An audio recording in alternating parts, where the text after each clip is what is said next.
In today's video, I am going to teach you how to add a hyperlink in Godaddy Website Builder. Adding a hyperlink is one of the simplest ways to connect your website visitors to the right place, whether that is another page on your site or an external website. You are going to use the built-in link tool, and the process is quick once you know where to click. First, open Edit Website. In your Godaddy Website Builder dashboard, look for the button or option that lets you manage your live site. Then choose the option to edit your website so you can make changes to the page content. This step matters because links can only be added when you are actively editing the page, not when you are only viewing it. Next, select the section with the text. Spend a moment finding the part of the page where the words you want to link are located. For example, this might be a paragraph, a headline, or a text box. Click anywhere inside that section so the editor knows which area you are working on. Taking a quick moment here helps avoid linking the wrong text, which is common when pages have multiple text blocks. After that, highlight the text. Use your cursor to select only the words you want to turn into a clickable link. You do not need to highlight every word on the page.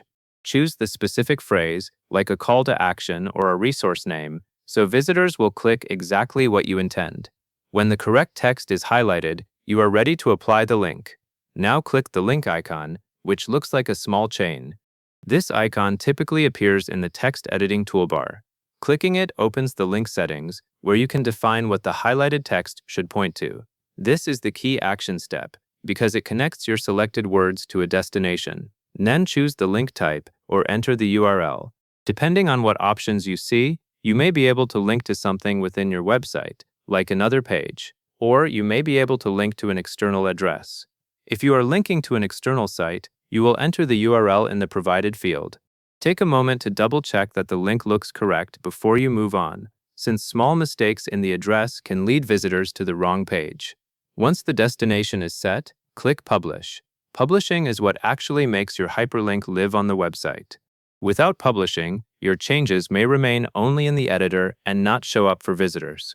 Before you publish, it is helpful to confirm that you selected the right words and that the link type or URL is what you want. After you click Publish, give the site a moment to update. Then you can return to your website view to confirm the link works as expected. When it is done correctly, clicking the linked text should take you to the destination you chose. If it does not, you can go back and repeat the same steps for the correct text selection and the correct link settings. And that covers everything you need to know. And that is all there is to it.